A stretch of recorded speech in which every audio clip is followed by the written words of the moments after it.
ஹே! கதை கேட்க நீங்க வந்துட்டீங்களா? கதை சொல்ல நானும் வந்துட்டேன். நம்ம ஆல்ரெடி பார்த்துட்டு இருக்க தாய் ட்ராமாவோட அடுத்த எபிசோட் தான் பார்க்க போறோம். வீடியோக்குள்ள போறதுக்கு முன்னாடி எப்பயும் சொல்றது தான் இப்பயும் சொல்றேன். வாய்ஸ் ஓவர சப்ஸ்கிரைப் பண்ணுங்க. பார்த்ததுக்கப்புறம் லைக் பண்ணுங்க. மறக்காம போறதுக்கு முன்னாடி எக்ஸ்பிளனேஷன் எப்படி இருக்குன்னு சொல்லிட்டு கமெண்ட் பண்ணிட்டு போங்க. இந்த எபிசோட எதுல ஸ்டார்ட் பண்றோம் அப்படின்னு பார்த்தா, நம்ம நீனி கிட்ட எப்படி அந்த டைமண்ட் வந்தது அப்படின்றத தான் காட்டுறாங்க.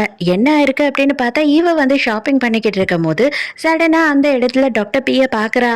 அப்ப பார்க்கும்போது இவரும் வந்து பேசிக்கிட்டே இருக்காரு. கொஞ்ச நேரத்திலே டிட்டோவோட ஆளுங்க இவரை ஃபாலோ பண்றாங்க அப்படின்னு பார்த்த உடனேயே இவர் என்ன பண்றாருன்னா, நம்ம நீனியோட பேக்ல அந்த ஸ்டோனை போட்டுட்டு அங்கிருந்து எஸ்கேப் ஆயிடுறாரு. சீஃப் என்ன சொல்லிக்கிட்டு இருக்காரு அப்படின்னு பார்த்தா, அந்த டைமண்டோட ரேட் அவங்களுக்கு பெரிய விஷயமா கூட தெரிஞ்சிருக்காது. ஆக்சுவலா அவங்களோட டீலிங்கே வந்துட்டு ஒரு கோடு வேர்ட் மாதிரி இந்த டைமண்டை யூஸ் பண்றாங்க. இந்த டைமண்டை கொடுத்தா மட்டும்தான் அப்ப அவனால அந்த வெப்பன்ஸை வாங்க முடியும். அப்பதான் அந்த டீலிங்கே அவனுக்கு க்ளோஸ் ஆகும். அதனால தான் இவ்வளோ ஈகரா அந்த டைமண்டை அவன் தேடுறான் அப்படின்னும் போது, அவன் டிட்டோவை மட்டும் விடுற மாதிரி இல்லை. நீங்க வேற, நான் இந்த டாக்டர் பியுமே உண்டில்லன்னு பண்ண போறேன் அப்படின்னு சொல்லிட்டு ஹீரோயின் செம கொலை வெறியா இருக்கா. எங்க பூரியும், அதாவது நம்ம டிட்டோ இவன் தானே, டிட்டோவையும் ஷெரினையும் காட்டுறாங்க. ஷெரின் கிட்ட டிட்டோ என்ன சொல்றான்னா, நீனி கிட்ட இருந்து அந்த டைமண்டை எப்படி வாங்குறதுன்னு ஏதாவது பிளான் பண்ணியா அப்படின்னு கேக்குறான். இன்னும் எனக்கு தெரியல, என்ன பண்றதுன்னு புரியல அப்படின்னு சொல்றா. அப்ப இவன் என்ன சொல்றான் அப்படின்னு பார்த்தா, ஆக்சுவலா அவ கூடயே வந்து புது மேனேஜர்னு ஒருத்தன் இருக்கான் இல்லையா, அவன் மேல எனக்கு ரொம்ப சந்தேகமா இருக்கு. அவன் ரொம்ப ட்ரெயின்டா இருப்பான் போல. அவன் வந்து கேவா இருக்க மாட்டான் அப்படின்னு எனக்கு ஒரு டவுட் இருக்கு அப்படின்னு சொல்லும்போது, உனக்கு என்ன தோணுது அப்படின்னு சொல்லி கேட்குறான். உடனே இல்ல இல்ல, எனக்கு அவனை பத்தி பெருசா எதுவும் தெரியாது அப்படின்னு இவ சொல்றா. அப்பனா அவனை பத்தி எனக்கு தேடி கண்டுபிடிச்சு சொல்லு, அதுவும் நீ தான் இதை பண்ணணும் அப்படின்னு சொல்றான். உடனே இவளும் வேற வழி இல்லாம சரி ஓகே, கண்டிப்பா நான் அவனை பத்தி தெரிஞ்சுக்கிட்டு வந்து சொல்றேன் அப்படின்னு சொல்றா. எங்க ஹீரோயினுக்கு ரோடெல்லாம் அவளோட போட்டோஸ் பேனர்ஸ் எல்லாம் பார்க்கும்போது ரொம்ப சந்தோஷமா இருக்கு. இங்க நின்று என்ன ஒரு போட்டோ எடு, அங்க நின்று ஒரு போட்டோ எடுன்னு ரொம்ப டார்ச்சர் பண்ணிட்டு இருக்கா ஹீரோவை. சந்தோஷத்துல தலைக்கால் புரியலன்னு சொல்லுவாங்க பாருங்க, அந்த மாதிரி அவ விழற மாதிரி போயிடுறாள. உடனே ஹீரோவுமே அவளை பிடிச்சி காப்பாத்துறான். அப்ப இவங்க ரெண்டு பேருக்குமே வந்துட்டு பயங்கரமா ஃபீலிங் ஆயிடுது. ஆனாலும் ஹீரோ சரி சரி கிளம்பலாம், ரொம்ப டைம் ஆயிடுச்சு அப்படின்னு டைவர்ட் பண்ணி விட்டுறான். ஷெரீனை காட்டுறாங்க. இப்பதான் அவ வந்து பழைய விஷயத்த நினைச்சு பாக்குறா. உனக்கு உன் வேலை தான் அவ்வளவு முக்கியம் அப்படின்னா தயவு செஞ்சு அதையே கல்யாணம் பண்ணிக்கிட்டு நீ வாழ்ந்துரு, என்ன மறந்துரு, இதோட பிரேக்கப் பண்ணிக்கலாம் அப்படின்னு ஹீரோ கிட்ட சொல்லிட்டு அங்க இருந்து போயிருப்பா. அதோட ஹீரோவும் மறக்க முடியாம கொஞ்ச நாளா கஷ்டப்பட்டுட்டே இருந்திருப்பா. அங்க இங்க இங்கன்னு சொல்லிட்டு பார்ல போய் குடிச்சுக்கிட்டு அவ ஃப்ரெண்ட்ஸ் கூட சுத்திக்கிட்டு இருக்கும் போது ஒரு நாள் பூரி இவளை பார்த்துட்டு இவளுக்கு ஒரு ட்ரிங்க் ஆஃபர் பண்றான். அதுல இருந்து இவங்க ரெண்டு பேருமே ரொம்ப க்ளோஸ் ஆயிடுறாங்க. ரொம்ப ஒன்னா நெருக்கமா பழக ஆரம்பிச்சிடுறாங்க. இவன் கூடிய தானே தங்கியிருக்கா. ஒரு இடத்துல இவன் வெப்பன்ஸ் எல்லாம் வச்சிருக்கத பார்த்த உடனே இவ செம கோவமா வந்துட்டு, உண்மையை சொல்லு, நீ யாரு, நீ என்ன மாதிரி பிசினஸ் பண்ற அப்படின்னும் போது, ஓ உனக்கு தெரிஞ்சிடுச்சா, உனக்கு என்ன தேவை, உனக்கு ஆடம்பரமான வாழ்க்கை தேவை அவ்வளவுதானே, அது உனக்கு கிடைச்சிடுச்சா, அதை பாப்பியா, அதை விட்டுட்டு என்ன நீ கேள்வி கேட்காத, என்னோட பணம் எந்த வழியா வருதுன்னு நீ தெரிஞ்சுக்கணும்னு உனக்கு அவசியமே கிடையாது அப்படின்னும் போது, இவன் நான் உன்னை விட்டுட்டு போறேன், இதோடு நமக்கு ரெண்டு பேருக்கும் ஒண்ணுமே கிடையாது அப்படின்னு சொல்றா. உள்ள வர்றத வேணா நீ யோசிக்கலாம், ஆனா வெளியில போறத நீ யோசிக்க முடியாது. அதை நான் தான் டிசைட் பண்ணணும். ஏன் தெரியுமா, உங்க அப்பா அம்மா ரெண்டு பேருமே எங்க இருக்காங்கன்னு எனக்கு நல்லாவே தெரியும். அவங்க ரெண்டு பேருமே நான் சொன்னேன்னா அடுத்த நிமிஷத்திலேயே உனக்கு இல்லாம ஆயிடுவாங்க அப்படின்னு சொல்லிட்டு இவளை பிளாக்மெயில் பண்ணி தான் கூடியே வச்சுட்டு இருந்திருக்கான். அப்போ ஒரு நாள் ஜவஹரோட போட்டோவை கொடுத்து, இவனை கல்யாணம் பண்ணிக்கோ, இவனை நீ கல்யாணம் பண்ணிக்கிட்ட அப்படின்னா இவன் நடத்துகிற எல்லா பிஸ்னஸுக்குமே நீ வந்து சேர்மனோட ஒய்ஃப் ஆயிடுவ, அதனால நீ நிறைய விஷயத்த எனக்கு ஹெல்ப் பண்ண முடியும். இவனும் சாதாரண ஆள் இல்லை, இவனுக்குமே நிறைய மாஃபியாவோட டீலிங் எல்லாம் இருக்கு, அந்த டீலிங் எல்லாமே எனக்கு யூஸ் ஆகும், அதனால இவன் நீ கல்யாணம் பண்ணியே ஆகணும்னு சொல்லிட்டு ஜவஹரை கல்யாணம் பண்ண வற்புறுத்தினதும் இவன் தான். இப்போ இவளுக்கு என்ன கஷ்டம் அப்படின்னு பார்த்தா, எப்படா நம்ம வந்து ஹீரோவை போட்டு கொடுப்போம் அப்படின்னு ரொம்ப ஃபீல் பண்ணிக்கிட்டு இருக்கா. அடுத்த சீன்லேயே நம்ம ஹீரோவையும் ஹீரோயினையும் காட்டுறாங்க. ஹீரோயின் மாடலிங் பண்ணுற ப்ராடக்டை வந்துட்டு ப்ரொமோட் பண்ணணுன்றதுக்காக ஒரு சூப்பர் மார்க்கெட்டில் வந்துட்டு பயங்கரமாக இந்த அம்மா ப்ரொமோஷன் எல்லாம் கொடுத்துட்டு இருக்காங்க. வேற யாரோட ப்ராடக்ட்டும் கிடையாது, ஜவஹரோட ப்ராடக்ட்டுக்கு தான். நானே குக் பண்ணுறேன்ற பேரில் கன்றாவியாக குக் பண்ணிட்டு இருக்காளா. நம்ம ஹீரோக்கே பார்க்க சகிக்கல. அங்க இருக்க எல்லார்கிட்டயும் குடுத்து நீங்க டேஸ்ட் பண்ணியே ஆகணும் அப்படின்னு சொல்லி கம்பல் பண்ணிட்டு இருக்கா. அவங்களால அத மூக்கு கிட்ட கூட எடுத்துட்டு போக முடியல. அவங்க எங்கேருந்து சாப்பிடுறது? எல்லாம் தயங்கிக்கிட்டே நின்னுட்டு இருக்காங்க. நீங்க மட்டும் இத சாப்பிட்டுட்டு ரிவ்யூ சொன்னீங்க அப்படின்னா, உங்களுக்கு 2 பாக்ஸ் ஃப்ரீயா குடுப்பேன் அப்படின்னு சொல்லி இஷ்டத்துக்கு வந்துட்டு வாரி வழங்கிட்டு இருக்கா. ஹீரோ கேட்குறான், "ஏம்மா உன்னோட பேமெண்ட்டே இவ்வளோ இருக்காது போல. எதுக்காக நீ வந்து ஃப்ரீயா குடுக்குறேன்னு வாரி வழங்குற?" அப்படின்னும்போது, "இப்படியெல்லாம் கொஞ்சம் பந்தா பண்ணிக்கிட்டா தான் வேற வழி" அப்படின்னு சொல்றா. ஜவஹருமே அந்த இடத்துக்கு வரான். வந்த உடனேயே என்னோட டைமண்ட் நீ தேடி எடுத்து வச்சிட்டியா? எனக்கானதா? அப்படின்னு சொல்லி கேட்கும்போது, "ஓ! உங்க டைமண்டா?" அப்படின்னு கேட்குறா. "இல்லம்மா உன்கிட்ட இருந்து நான் வாங்கிக்கிறேன்னு சொன்னேனே அந்த டைமண்ட்" அப்படின்னு சொல்லும்போது, ஹீரோ உடனே, "ஆ அதுதான் நீ மறந்துட்டியா நீனு? அததான் நம்ம வந்துட்டு அங்க ஏலத்துக்காக குடுத்துருக்கோமே, சேரிட்டிக்காக தானம் குடுத்தோமே" அப்படின்னு சொல்றான். "ஓ! ஆமா, ஆமா" அப்படின்னு சொல்லி ஹீரோயினுமே வந்து முழிக்கிறா. பட் ஆனா ஹீரோயினுக்கு இவன் என்ன பிளான் பண்றான் அப்படின்னே புரியல. அப்ப ஹீரோ என்ன சொல்றான்னா, லாஸ்ட் வீக் வந்து ஒரு சேரிட்டிக்காக என்ன பண்ணாங்கன்னா, எங்கள ஏதாவது காசு குடுக்க சொன்னாங்க. நாங்க என்ன பிளான் பண்ணிட்டோம் அப்டின்னா, அந்த டைமண்ட குடுத்துட்டு, அத ஏலத்துல எடுத்தாங்க அப்டின்னா, அந்த காசு மொத்தத்தையும் அந்த சேரிட்டிக்கு குடுத்துடலான்னு டிசைட் பண்ணிட்டோம். ஐயோ! பேபிமாக்கு எவ்ளோ நல்ல மனசு பாருங்களேன்! அப்டின்னு சொல்லிக்கிட்டு இருக்கும்போது, ஜவஹருக்கு செமையா கோவம் வந்துடுது. "என்னது ஏலத்துல விட்டுட்டியா? யார கேட்டு நீ அத ஏலத்துக்கு வித்த? நான் தான் உன்கிட்ட எவ்ளோ காசு இருந்தாலும் நான் குடுத்து வாங்கிக்கிறேன்னு சொன்னேனே!" அப்டின்னும்போது, "இல்ல ஆக்சுவலி எனக்கு அந்த டைமண்ட் ஒரிஜினலா இல்லையான்னே தெரியல ஃபர்ஸ்ட்டு. அதனால அவங்க கிட்ட செக் பண்றதுக்காக தான் நாங்க ஃபர்ஸ்ட்டு குடுத்தோம். அதுக்கப்புறம் தான் எங்க மைண்ட் மாறிடுச்சு" அப்படின்னு ஹீரோ சமாளிக்கிறான். ஐயோ! நீங்க கவலைப்படாதீங்க. இன்னும் ஏலம்லாம் முடியவே இல்ல. இந்த வாரம் சாட்டர்டே மட்டும் தான் ஏலமே நடக்குது. அன்னைக்கு நீங்க வந்து அங்க வாங்கிக்கலாம் அப்படின்னு சொல்லிர்றான். இப்பதான் ஹீரோயின் கேட்கிறா, "என்னடா ஏலங்கிற, அதுங்கிற, இதுங்கிற எனக்கு ஒண்ணுமே புரியல. ஏன்டா என்ன இப்படி கோத்து விடுற?" அப்படின்னு சொல்லும்போது, "வெயிட் பண்ணு. நான் எல்லாத்தையும் உனக்கு புரிய வைக்கிறேன். என் கூட வா" அப்படின்னு சொல்றான். நேரா மீட்டிங்க்கு கூட்டிட்டு போயிறான். சீஃப் என்ன சொல்றாருன்னா, "இப்போ உன்கிட்ட தான் டைமண்ட் இருக்கு" அப்படின்னு சொல்லிட்டு டிட்டோ நம்பிக்கிட்டு இருக்கான். அப்ப கண்டிப்பா நீ ஏலத்துல இத விடுற அப்படின்னா 2 பேருமே அங்க வருவானுங்க. அவனுங்க 2 பேர் தான் டிட்டோவா இருப்பாங்களோ அப்படின்னு நமக்கு டவுட் இருக்கு. அப்படி அவனுங்களே இல்ல வேற ஒருத்தன் டிட்டோ அப்படின்னா கூட அந்த டைமண்டை திருடுறதுக்காகவாவது அங்க வருவாங்க இல்லையா? அப்போ அவங்கள நம்ம அங்க புடிக்கலாம் ஈஸியா அப்படின்னு சொல்றாரு. ஆல்ரெடி அவங்க வந்துட்டு ஒரு டூப்ளிகேட் டைமண்ட் அதே மாதிரி செஞ்சும் வச்சிருக்காங்க. அத இப்பதான் ஹீரோயின் கிட்டயே காட்டுறாங்க. ஹீரோயினுக்கு இவங்க போட்ட பிளான் எதுவுமே வந்து தெரியாது இதுவரைக்கும். வீட்டுக்குள்ள ஏதோ சவுண்ட் கேக்குதுன்னு சொல்லிட்டு ஹீரோ கன் எல்லாம் எடுத்துக்கிட்டு ரெடியா போறான். கன்ஃபார்மா எவனோ வந்துட்டான். இன்னைக்கு வந்துட்டு நம்ம நீனிய காப்பாத்தியே ஆகணும்னு சொல்லி பார்த்தா இவ தான் அங்க சமைக்கிறேன்ற பேர்ல எல்லாத்தையும் கொட்டி உருட்டிக்கிட்டு இருக்கா. என்னடி பண்ணிக்கிட்டு இருக்க அப்படின்னு கேட்கும்போது, ஐயோ நான் வந்து உனக்கு சர்ப்ரைஸா சமைச்சு வைக்கலான்னு நினைச்சேன், எல்லாம் சொதுப்பிடுச்சு அப்படின்னு சொல்றா. அதுக்கு இவன், நீ சமைக்கிறதுக்கு நான் உன்னை சுட்டே கொன்னுடுவேன் அப்படின்னு திட்டுறான். கம்பல் பண்ணி இவ சமைச்சதையும் சாப்பிட வைக்கிறாளா, வேற வழியே இல்லாம ஹீரோவும் அதை சாப்பிட்டுட்டு நல்லா இருக்குன்னு சொல்ல வேண்டியதாயிடுது. இப்பதான் நமக்கு இந்த டைமண்ட் மேட்டர் வந்துட்டு நம்ம ஜவஹருக்கு எப்படி தெரிய வந்தது அப்படின்றத காட்டுறாங்க. சிரின் என்ன பண்ணியிருக்கான் அப்படின்னு பார்த்தா, நீனி கிட்ட ஒரு டைமண்ட் இருக்கு. அந்த டைமண்ட் அவகிட்ட ஏதோ மிக்ஸ் பண்ணி வந்துடுச்சான். என்னோட ஃப்ரெண்டு வந்து அதை எடுத்து கொடுத்தா 30 மில்லியன் தரேன்னு சொல்லியிருக்காங்க. அதனால நம்ம அதை எப்படியாவது எடுத்து கொடுக்கணும் அப்படின்னு சொல்லியிருக்கா. அத நம்பி தான் இவனும் வந்து இவ்ளோ வேலைய பார்த்துக்கிட்டு இருந்திருக்கான். இப்ப கத்துறான், "எல்லாத்துக்கும் நீ தான் காரணம். உன்னோட ஃப்ரெண்ட் 30 மில்லியன குடுக்காம ஏமாத்திட்ட. அவ்வளதான். நம்ம மொத்தமாவே வந்துட்டு நஷ்டத்துல ஆயிடுவோம்" அப்படின்னு சொல்லி திட்டிக்கிட்டு இருக்கான். ஹீரோவும் ஹீரோயினும் தனியா உட்காந்து பேசிக்கிட்டு இருக்காங்க. அப்ப ஹீரோயின் என்ன சொல்றா அப்படின்னா, "நீ வந்து என்னை எவ்வளோ கஷ்டப்படுத்தினாலுமே சரி, என்ன சொன்னாலுமே சரி, எனக்கு என்னவோ தெரியல. அன்னைக்கு உன்னை முறை பார்த்தேன் பாத்தியா? அன்னையிலேருந்து இப்போ வரைக்குமும் வந்து உன்னை வெறுக்கவே தோணல. அப்போ உன் மேல என்ன ஃபீலிங்ஸ் இருந்ததோ, அதே அளவு ஃபீலிங்ஸ் கொஞ்சமும் குறையாம இப்போ வரைக்குமும் என்கிட்ட இருக்கு. நான் என்ன பண்றதுன்னு தெரியல. இதுலேருந்து நான் எப்போ வெளியில வருவேன்னும் புரியல" அப்படின்னு சொல்லிக்கிட்டே ஹீரோவ பார்க்குறா. ஹீரோவ பார்க்கும்போது இவங்க 2 பேருமே வந்துட்டு அப்படியே கொஞ்ச நேரம் யோசித்துக்கிட்டே இருக்காங்க. அப்ப ஹீரோயின் என்ன கேட்குறான்னா, "உண்மையாவே என்னால உன்னோட கேர்ள் ஃப்ரெண்டா இருக்கவே முடியாதுன்னு நீ நினைக்கிறியா?" அப்படின்னு கேட்கும்போது, இவனுக்கு என்ன சொல்றதுன்னே தெரியல. "சரி, சரி நான் போயிட்டு உனக்கு சாலட் எடுத்துட்டு வரேன். ரொம்ப டைம் ஆச்சு. நீ சாலட் சாப்பிடு" அப்படின்னு சொல்றான். திரும்பி வர்றதுக்குள்ளேயே அங்கேயே அவ படுத்து தூங்கிட்டு இருக்கா. அதனால இவன் தூக்கிட்டு வந்து பெட்ல படுக்க வைக்கிறானா, அப்ப வந்துட்டு அவ தூக்கத்திலயும் உளர ஆரம்பிச்சிடுறா. "நக்க நீ என்னை விட்டு போயிடாத, என்னை விட்டு போயிடாத. ஆல்ரெடி நீ என் மனச ரொம்ப ஒடிச்சிட்ட. நீ என்னை ரொம்ப கஷ்டப்படுத்திட்ட. நீ அந்த மாதிரி எல்லாம் என்ன பேசியிருக்கவே தேவையில்ல. என்ன நீ ரொம்ப அசிங்கப்படுத்திட்ட" அப்படின்னு சொல்லி அவ புலம்பும்போது இவனுக்கு ரொம்ப கஷ்டமா இருக்கு. அப்ப இவன் என்ன சொல்றான்னா, "என்ன மன்னிச்சுடு நீ நீ என்னை அப்படி சொன்னாவாவது மறந்துருவியா?" அப்படின்னு தான் நெனச்சேன். எனக்கும் காதலுக்கும் கொஞ்சம் கூட லக்கே இல்ல. கண்டிப்பா நான் எப்படியாவது உன் மனச உடைச்சிருவேன், உன்ன கஷ்டப்படுத்திருவேன், காயப்படுத்திருவேன்றதுக்காக தான் அன்னைக்கே நான் உன்ன அந்த மாதிரி பேசி கஷ்டப்படுத்தினேன். என்ன மன்னிச்சுடு அப்படின்னு சொல்லிக்கிட்டே இருக்கும்போது, நக்கன் நக்கன்னு சொல்லிட்டு இழுத்து புடிச்சு நம்ம ஹீரோவ கிஸ் பண்ணிர்றா. ஹீரோ உடனே அவள அங்கேயே படுக்க வச்சுட்டு அவன் வேக வேகமா எழுந்து அங்கருந்து போறான். ஆனா போறதுக்கு முன்னாடி உன்கிட்ட ஒண்ணே ஒண்ணு சொல்றேன். கண்டிப்பா என் உயிர கொடுத்தாவது உன்ன நான் காப்பாத்துவேன். உனக்கு ஒண்ணும் ஆக விட மாட்டேன் அப்படின்னு சொல்லிட்டு அங்கருந்து கிளம்புறான். இது சரியான ஃப்ராடு. இது வேணும்னே தான் பண்ணியிருக்கா. இவ தூங்கவே இல்ல.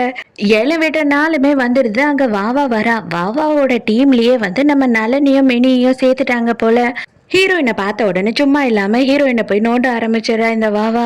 என்னம்மா ஓசியில சோறு போடுவாங்கன்னு நினைச்சு எல்லாரும் உள்ள வந்துட்டீங்களா என்ன கும்பலா? இது ஏலம் விடுற இடம். நம்மளோட பொருள் எதுனா விலை உயர்ந்ததா இருந்ததுன்னா அதை கொடுத்து தான் இங்க வந்து நம்ம உள்ளேயே வர முடியும். அது தெரியுமா உனக்கு அப்படின்னு சொல்லி கேட்கும்போது அப்பதான் வந்து நம்ம பையன் என்ன சொல்றாங்கன்னா, இங்க இருக்கிறதுலயே விலை உயர்ந்ததே வந்து நம்ம நீனியோட டைமண்ட் தான். அதுவும் ரஃப் டைமண்ட் அது தெரியுமா அப்படின்னும் போது, ஏன் யார் தூக்கத்துல இருந்து எழுந்துக்கலையா என்ன? தயவு செஞ்சு தூக்கத்துலேருந்து எழுந்துருங்க. கனவு கண்டுகிட்டே உள்ள வந்துட்டீங்களா? அப்படின்னு சொல்லிட்டு வா உளர்றா. டைமண்ட்னா ஃபர்ஸ்ட் என்னன்னு தெரியுமா உனக்கு? நீ அதை பார்த்துருக்கியா? அப்படின்னு சொல்லிட்டு ஹீரோயினை எவ்வளோ அளவு மட்டமா பேச முடியுமோ பேசிட்டு இருக்கா. அந்த டைமுக்கு தான் வந்து அலோன்ஸ் பண்றாங்க. அந்த டைமண்ட் இந்த இடத்துக்கு வந்து சேர்ந்துடுச்சுன்னு சொல்லிட்டு. அதை கேட்ட உடனே அவ்வளோதான். அதுவும் ஹீரோயினோட பேரை சொல்லி வேற சொல்லிடுறாங்களா? அப்பதான் இவளுக்கு வயித்தெரிச்சல் ஆயிடுது. அப்பதான் ஜவஹர் அந்த இடத்துக்கு வரான். அவன் வந்த உடனே நம்ம நீனிய பார்த்த உடனே என்கிட்ட கூடுனா நீ கொடுக்கல, இங்க வந்துட்ட. சரி ஓகே, என் சொத்தையே எழுதி வச்சாலும் சரி உன்னோட டைமண்டை நான் தான் கண்டிப்பா வாங்குவேன் அப்படின்னு சொல்றான். அடுத்த சீன்லயே அங்க பார்த்தா நம்ம பூரி வேற அங்க வந்துடுறானா. வந்த உடனே ஹீரோயினே ஷாக் ஆயிடுறா. நீங்களும் வந்திருக்கீங்களா அப்படின்னு கேட்கும்போது, ஆமா உன்னோட பொருளை வந்து ஏலத்துல விடுறாங்க அப்படின்றப்ப அதை நான் அடுத்தவங்க கைக்கு போக விடுவேனா என்ன? அதை நான் தான் வாங்குவேன் அப்படின்னு சொல்றான். ஐயோ ஜவஹர் நீங்களா? ரொம்ப பெரிய ஆளாச்சே நீங்க அப்படின்னு சொல்லிட்டு ஜவஹர் கிட்ட கையை கொடுக்குறான். ஜவஹர் கொஞ்சம் கூட மதிக்காம வந்து திரும்பிக்கிறான். கையே கொடுக்கல.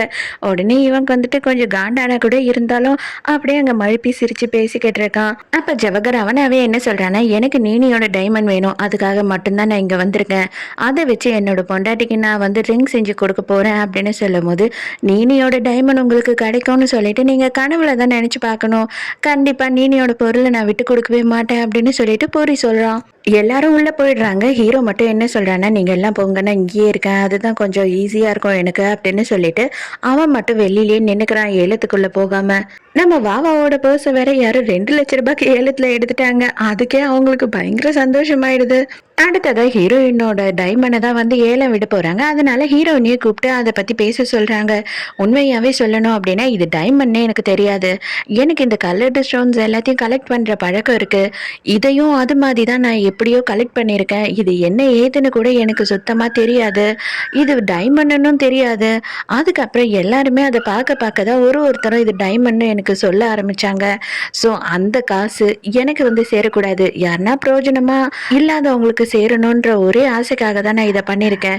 ஸோ உங்களால் எவ்வளோ முடியுமோ அதிகமாக பெட் பண்ணி ஏலத்துக்கு எடுங்க அப்படின்னு சொல்றா. அப்போ ஏலத்தில் விடுறவங்க என்ன சொல்றாங்கன்னா, எங்களுக்கு இதோட வேல்யூ தெரியாது, அதனால நீங்களே எதனா ஏலத்தை ஸ்டார்ட் பண்ணுங்க அப்படின்னு சொல்லிட்டு மக்கள்கிட்டயே விட்டுடுறாங்க. அப்போ நம்ம பூரி என்ன சொல்றான்னா, ஆரம்பமே வந்து 10 மில்லியன்ல தான் அவன் கேட்க ஆரம்பிக்கிறான். அவ்வளோதான். பூரி 10 மில்லியன்னு சொன்னா வந்து நமக்கு ஜவஹர் சும்மா இருப்பாரு. அவர் 15 மில்லியன் அப்படின்னு சொல்றாரு. கடைசியில 2 பேரும் மாறி மாறி சொல்லி 70 மில்லியன்ல வந்துட்டு நம்ம ஜவஹர் தான் ஃபைனல் பண்றாரு. ஒரே ரொம்ப சந்தோஷமாயிடுது. 70 மில்லியன்ல நமக்கு தான் கிடைச்சிடுச்சு போல டைமண்ட்னு சொல்லிட்டு. ஆக்சுவலா அவனுக்கு வந்துட்டு அதுவே அதிக காசா தான் ஆயிடுச்சு. அவன் எப்படியாவது 30 மில்லியனுக்குள்ள எல்லாம் முடிக்கணும்னு நினைச்சான். ஆனா அவனுக்கு இது அதிகமாயிடுச்சு. நம்ம பூரி தான் வேணும்னே அவனுக்கு ரேட்டை ஏத்தி விட்டுட்டான். இருந்தாலுமே வந்து 2 பேரும் எல்லாரும் எதிர்க்கே ரொம்ப நல்லவங்க மாதிரி கங்க்ராச்சுலேட் பண்ணிக்கிறாங்க. ஏலத்துல அந்த டைமண்டை வித்த உடனே அதை பேக்கிங் பண்றதுக்காக எடுத்துட்டு வராங்க ரூம்க்கு. அங்க ஆளுங்க வந்து இங்க இருக்கவங்க எல்லாரையும் அடிச்சு போட்டுட்டு அந்த டைமண்டை திருடிட்டு போயிடுறாங்க. இப்பதான் இந்த கேர்டேக்கர் லேடி ஓடி வந்து சொல்றாங்க, ஐயோ யாரோ திருடிட்டாங்க டைமண்ட் அப்படின்ன உடனே எல்லாருமே ரொம்ப பதட்டமாயிடுறாங்க. அட பாவீங்களா, 70 மில்லியன் கொடுத்து இப்பதானே நான் வாங்கினேன் அப்படின்னு சொல்லிட்டு ஜவஹர் பாட்டுட்டு கத்த ஆரம்பிச்சிடறான். இப்பதான் ஹீரோயினுக்கு தெரியும் ஆக்சுவலா அந்த கல்லுக்குள்ள வந்துட்டு ஒரு ஜிபிஎஸ் செட் பண்ணி வச்சிருக்காங்கன்னு சொல்லிட்டு. அதனாலதான் ஹீரோவும் நம்ம நக்கனும் 2 பேருமே அந்த கல்லை எடுத்துட்டு போகும்போது உடனே ஃபாலோ பண்ணிட்டு கிளம்பிட்டாங்க. நம்ம ஹீரோவும் நக்கனும் அந்த இடத்துக்கு கரெக்டா வந்துடுறாங்க. அந்த நேரத்துக்கு பார்த்தா தான் தெரியுது ஜெவகர் தான் இந்த கல்லை திருடிட்டு வர வச்சிருக்கான். அந்த திருடிட்டு வந்த ஆளுங்களையுமே சுட்டு கொன்னுடுறான். நம்ம ஹீரோ பார்த்துடுறாங்க ஜெவகரை எப்படியாவது இன்னைக்கு பிடிச்சே ஆகணும் அப்படின்னு அவனுங்க யோசிக்கும் போது கரெக்டா 2 பேருமே மாறி மாறி சுட்டுக்க ஆரம்பிக்கிறாங்க. அதுக்கப்புறம் தான் ஜவஹருக்கு தெரியுது இது வந்து போலியானது, இதுல ஜிபிஎஸ் ட்ராக்கர் இருக்கு, அதை ஃபாலோ பண்ணிக்கிட்டு தான் இவங்க வந்திருக்காங்க அப்படின்னு சொல்லிட்டு ஹீரோவும் நக்கனும் துரத்திக்கிட்டே வராங்க. இவன் வேக வேகமா ஓடி வந்து கார்ல ஏறிடுறான். அதுக்கப்புறம் ஹீரோவும் கரெக்டா சுட்டுடலாம் அப்படின்னு சொல்லி வந்து நிக்கிறான். பார்த்தா அவங்க அப்பா தான் வந்து டிரைவராகவே இருக்காரு. அவன் சுட முடியாம அப்படியே அங்க நிக்கிறான். ஹீரோ கவனிக்காத நேரம் வேற ஒரு இடத்துல இருந்து ஒருத்தன் நம்ம ஹீரோவோட கையிலேயே சுட்டுறான். நக்கன் ஓடி வந்து அவனை சுட ட்ரை பண்றான். பட் ஆனாலும் அவன் வந்து எஸ்கேப் ஆயிடுறான். உடனே சரி ஓகே நம்ம ஃபர்ஸ்ட் ஹீரோவை தான் வந்து ஹாஸ்பிட்டல் கூட்டிட்டு போகணும்னு சொல்லிட்டு ஹீரோ ஹாஸ்பிட்டலுக்கு கூட்டிட்டு போறான். நல்ல வேலையா ஹீரோவோட கைக்குள்ள புல்லட் போல ஜஸ்ட் ஒராசிக்கிட்டு தான் போயிருக்கான். அதனால தையல் மட்டும் போட்டுட்டு அவன் வந்துடுறான் இங்க வேலைக்கே. எதுக்காக நீ சுடாமல் தகச்சு போய் நின்ன அப்படின்னு இப்ப கேட்கும் போதுதான் என்னோட அப்பா தான் அவரு அப்படின்னு சொல்லும் போது ஒருவேளை நீ தப்பா கவனிச்சிருப்பியோ அப்படின்னு சொல்லிட்டு எல்லாரும் கேக்குறாங்க. அப்ப ஹீரோ என்ன சொல்றான்னா இல்ல அவர் வந்து என்னோட அப்பா தான், எனக்கு நல்லாவே தெரியும். ஷெரீன் வந்து கொஞ்ச நாளுக்கு முன்னாடி என் தங்கச்சி அவளாவே கூப்பிட்டு வேலை கொடுத்துருக்கா. அதுக்கப்புறம் அவ எங்க அப்பாவையும் வேலைக்கு எடுத்திருக்கா போல. இந்த விஷயம் எனக்கு தெரியவே தெரியாது அப்படின்னு ஹீரோ சொல்றான். அப்ப அவங்க பாஸ் என்ன சொல்றாருன்னா அப்படின்னா கண்டிப்பா இது எதுவுமே கோஇன்சிடென்ட் கிடையாது, நம்ம எல்லாமே கொஞ்சம் உஷாரா தான் இருக்கணும், இது ஏதோ வேணும்னே நடந்த மாதிரி இருக்கு அப்படின்னு சொல்றாரு. கண்டிப்பா இப்போதைக்கு அவங்களுக்கு அந்த உண்மையான டைமண்ட் கிடைக்கிற வரைக்கும் அவங்களும் நிறுத்த மாட்டாங்க, நம்மளும் நிறுத்த முடியாது. இல்ல அப்படின்னா அவங்க எல்லாரும் வந்து நம்மள உண்டு இல்லைன்னு பண்ணிட்டு போயிட்டே இருப்பாங்க. ஏதாவது இதுக்கு பண்ணியே ஆகணும். சீக்கிரமா நம்ம ஒண்ணு அந்த டைமண்டை கண்டுபிடிக்கணும், இல்ல டிட்டோவை கண்டுபிடிக்கணும், இல்லைன்னா வேஸ்ட்.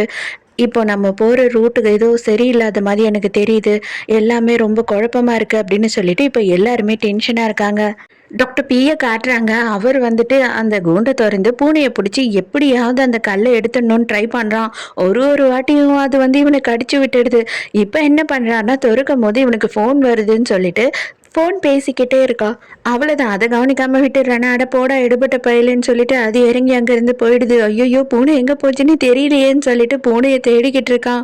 அதே நேரத்துக்கு ஹீரோவும் ஹீரோயினும் பேசிக்கிட்டு இருக்காங்க. ஹீரோ வந்து பயங்கரமா ஃபீல் பண்ணிட்டு இருக்கான். எங்க அப்பா வந்து கன்ஃபார்மா இதுல தெரியாம தான் போய் மாட்டிக்கிட்டாரு. அவங்க 2 பேரையும் எப்படி எனக்கு காப்பாத்துறதுன்னே தெரியல. அவங்க அவங்க 2 பேரையும் எப்படியாவது எனக்கு எதிரா யூஸ் பண்ணுவாங்க. எனக்கு அத நெனச்சா தான் பயமா இருக்கு அப்படின்னு சொல்லி ஃபீல் பண்ணிக்கிட்டு இருக்கும்போது, இவன் என்ன சொல்றான்னா, மத்த எல்லாத்தையும் விடு. இப்போதைக்கு ஃபர்ஸ்ட்டு உன்னோட கைய பத்தி நினை. நீ உன் உடம்பு நல்லா இருந்தா மட்டும் தான் அவங்கள காப்பாத்த முடியும். அதனால நீ உடம்ப சீக்கிரமா சரி பண்ணிக்கோ. அதுதான் இப்ப முக்கியம் அப்படின்னு சொல்லிட்டு இருக்கா. நம்ம வாவாவோட அசிஸ்டன்ட் வந்து எப்படியோ நக்கனுக்கு வந்து நடிக்கிறதுக்கு வாய்ப்பு வாங்கி கொடுத்துட்றாங்க. அப்போ வந்து டைரக்டர் கிட்ட அவன் சண்டை போட்டுட்டு இருக்கான். ஒரு புல்லட்ல எல்லாம் யாரும் இப்படி சொண்டெல்லாம் பறந்து போய் விழ மாட்டாங்க டைரக்டர் அப்படின்னு சொல்லும் போது, டேய் நான் டைரக்டரா நீ டைரக்டரா, நீ இப்பதான் ஃபர்ஸ்ட் இந்த வாட்டி ஒரே ஒரு சீனை நடிக்க வந்திருக்க, அதுக்குள்ள எனக்கே நீ அட்வைஸ் பண்றியா அப்படின்னு கத்துறாரு. உனக்கு என்னடா தெரியும் புல்லட்டை பத்தி கன்னை பத்தி? எனக்கு தெரியும், உனக்கு தெரியுமா அப்படின்னு இவர் கேட்கும்போது, ஆமாண்டா எனக்கு தெரியாதுதான் அப்படின்னு மனசுக்குள்ள நினைச்சுக்கிறான் நக்கன். சரி ஓகே எத்தனை சுத்து? 8 சுத்தா? சரி சுத்தி போய் வேற போதுமா அப்படின்னு சொல்றான். அந்த இடத்துக்கு அந்த ஆக்ட்ரஸ் காரா இருக்கா இல்லையா, அவ வரா. நக்கனை பார்த்த உடனே நக்கன் கிட்ட அவளே கொஞ்சம் வந்து வழி ஆரம்பிச்சிடுறா. நீங்க எப்படி தனியா ட்ரைனிங் பண்ணிட்டு இருக்கீங்களா? உங்களுக்கு வேணா நான் வந்துட்டு சொல்லி கொடுக்கவா? உங்களுக்கு என்னன்னா ஹெல்ப் பண்ணணும் அப்படின்னா என்கிட்ட சொல்லுங்க அப்படின்னு சொல்லிட்டு அவ கேட்குறா. அதுக்கு வந்துட்டு அவன் என்ன சொல்றான்னா, இல்ல இல்ல ஐயோ நீங்க எவ்வளோ பெரிய ஆக்ட்ரஸ், அதெல்லாம் ஒன்றும் தேவையில்ல, நானே பார்த்துக்கிறேன், நீங்க கேட்டதே எனக்கு ரொம்ப சந்தோஷமா இருக்கு அப்படி இப்படின்னு சொல்லிட்டு இவன் வழிஞ்சிட்டு இருக்கான். மினி எப்படியாவது வந்து நல்லெண்ணை காப்பாத்தணும்னு சொல்லிட்டு நினைச்சுக்கிட்டு நாங்க 2 பேரும் சேர்ந்து பிராக்டிஸ் பண்ணிப்போம், உங்களுக்கு ஒன்றும் சிரமம்லாம் வேண்டாம், நீங்க போங்க அப்படின்னு சொல்லிடுறா. இந்த பொண்ணு யாரு அப்படின்னு கேட்கும்போது, இந்த பொண்ணு யாருன்னு நான் சொல்றதுன்னு எனக்கே தெரியலையே, எனக்கு இந்த பொண்ணு வந்து ஃப்ரெண்டு அப்படின்னு சொல்லிட்டு இழுத்து பக்கத்துல பிடிச்சி நிறுத்தி வச்சுக்கிறான்.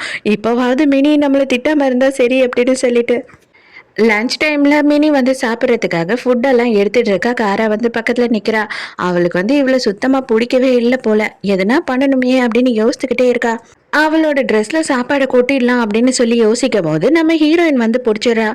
"எப்பதான் நீ வந்து இந்த மாரி கேவலமான விஷயத்த பண்ணுறத நிறுத்துவ?" அப்படின்னு ஹீரோயின் கேட்கும்போது, ஹீரோயின அடிக்க வரா. உடனே நம்ம மினி என்ன பண்றான்னா, கால குறுக்கால விட்டு 2 பேரும் சேர்ந்து இவள வந்து புல்லி பண்ணிடுறாங்க. அங்க வந்து வாவா வந்துடுறா. "என்ன நீ என் ஃப்ரெண்டையும் அடிக்கிறியா?" அப்படின்னு சொல்லிட்டு, உடனே நலன் வந்து புடிக்கிறான். எல்லாருமே சேர்ந்து மாறி மாறி அடிச்சுக்கின்னு அங்க இருக்க எல்லாத்தையும் தூக்கி மண்டையில கொட்டிக்கிட்டு, ஐயோ! அந்த இடத்தையே ஒரு ரணகலமாக்கிடுறாங்க. வாவாவோட அசிஸ்டன்ட் ஓடி வரும்போது, நம்ம பை ஓடி வந்து, "ஏய்! நீ போனீன்னா உன்ன அவ்வளோதான்" அப்படின்னு சொல்லிட்டு இவங்க 2 பேரும் வேற மாறி மாறி அடிச்சுக்கிறாங்க. டைரக்டர் வந்துட்டு ஒரே கத்து கத்துறாரு. "அட பாவிங்களா! என்னடா பண்ணி வச்சிருக்கீங்க நீங்க? என்னது இது?" அப்படின்னு சொல்லிட்டு, அதுக்கப்புறம் தான் அவங்க எல்லாருமே அப்படியே நிக்கிறாங்க கொஞ்ச நேரத்துக்கு. நம்ம மினி வந்து ஹீரோயின் கிட்ட ரொம்ப தேங்க்ஸ் அப்படின்னு சொல்றா. அப்ப உடனே ஹீரோயின் என்ன சொல்றான்னா, "எனக்கு இவங்கள பத்திலாம் நெறைய தெரியும். அது மட்டும் இல்லாம நான் நெறைய இது எல்லாத்தையும் பழகிக்கிட்டேன். எனக்கு இந்த மாதிரி தான் நெறைய நடந்திருக்கு" அப்படின்னு சொல்றா. நம்ம மினிக்கு வந்து அழுவுற சீன் குடுத்துர்றாங்களா, அதுக்கு வந்துட்டு இவன் என்ன சொல்றான்னா, "ஏய்! உனக்கு அழுக வரலன்னா என்ன? நீ நக்கன பத்தி நெனச்சுக்கோ. லவ் ஃபெயிலியர பத்தி நெனச்சுக்கோ. ஆட்டோமேட்டிக்கா எப்படியும் அழ வந்துரும்" அப்படின்னு சொல்லிட்டு இவள வெறுப்பேத்திக்கிட்டு இருக்கான். வாவா கிட்ட ஒரு ஒர்க்கர் வந்து சொல்றாங்க, "ஆக்சுவலி வந்துட்டு நீங்க கார் லோன் ஏதோ கட்டலையாம். அதனால தான் யாரோ வந்திருக்காங்க காசு கேட்கறதுக்கு" அப்படின்னும்போது, "அதெல்லாம் கிடையாது. நான் என்னோட காசு குடுத்து தான் லோன் இல்லாம வாங்குனேன் கார" அப்படின்னு சொல்லிக்கிட்டு இருக்கா. "இல்ல, இல்ல எனக்கு தெரியும். இருந்தாலுமே நான் சும்மா உங்ககிட்ட கேட்டுட்டு போலாமேன்னு வந்தேன்" அப்படின்னு அந்த பொம்பள அங்கேருந்து போயிடுது.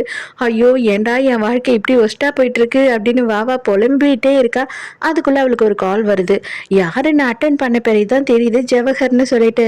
நலனும் மினியும் பேசிக்கிட்டு இருக்கும்போது தான் வாவா வந்துட்டு தனியா வந்து ஜவஹர் கிட்ட பேசிக்கிட்டு இருக்கா. அது வந்து இவங்க கேட்குறாங்க. "ஏய்! அவ ஜவஹர் கிட்ட பேசுறாடா. ஜவஹருக்கும் இவளுக்கும் வந்து என்ன கான்டாக்ட் இருக்குன்றதே தெரியலையே" அப்படின்னு சொல்லிட்டு பார்த்துக்கிட்டு இருக்காங்க. அப்ப வந்து அவன் என்ன சொல்றான்னா, "நீ என்ன வந்து கொஞ்சம் பார்க்க முடியுமா? எனக்கு வந்து வேற யாருமே இப்போதைக்கு ஹெல்ப் பண்ற மாரி இல்ல. ஷிரினுமே எனக்கு ஹெல்ப் பண்ண மாட்றா. தயவு செஞ்சு நீ எனக்கு வந்து பாரு. நான் உன்கிட்ட ஒரு விஷயம் பேசணும்" அப்படின்னு சொல்லும்போது, இவளுக்கு ஐயய்யோ! நான் எப்படி இப்படி வர முடியும்? அப்படின்னு சொல்லிக்கிட்டு தயங்கிக்கிட்டே இருக்கா. உடனே அவன் ஃபோன கட் பண்ணிட்டு, அவங்க 2 பேரும் ஒண்ணா இருக்கும்போது ஒரு ஃபோட்டோ எடுத்து வச்சிருக்கான் போல. அந்த ஃபோட்டோவ இவளுக்கு அனுப்புறான். "இப்ப கட்டாயம் நீ வந்து என்ன பாப்ப தானே" அப்படின்னு சொல்லிட்டு மறுபடியும் ஃபோன் பண்ணி சொல்லும்போது, இவளுக்கு என்ன சொல்றதுன்னே தெரியல. இவ சைலண்டாவே இருக்கா. இதோடயே இந்த எபிசோட் முடியுது. இந்த எபிசோட் உங்களுக்கு புடிச்சிருக்கா? என்னோட எக்ஸ்ப்ளனேஷன் புடிச்சிருக்கான்னு சொல்லிட்டு மறக்காம எனக்கு கமெண்ட்ல சொல்லுங்க. ஸோ நாளைக்கும் மறக்காம கதை கேட்க வந்துருங்க. நானும் மறக்காம கதை சொல்ல வந்துடுறேன். பாய்.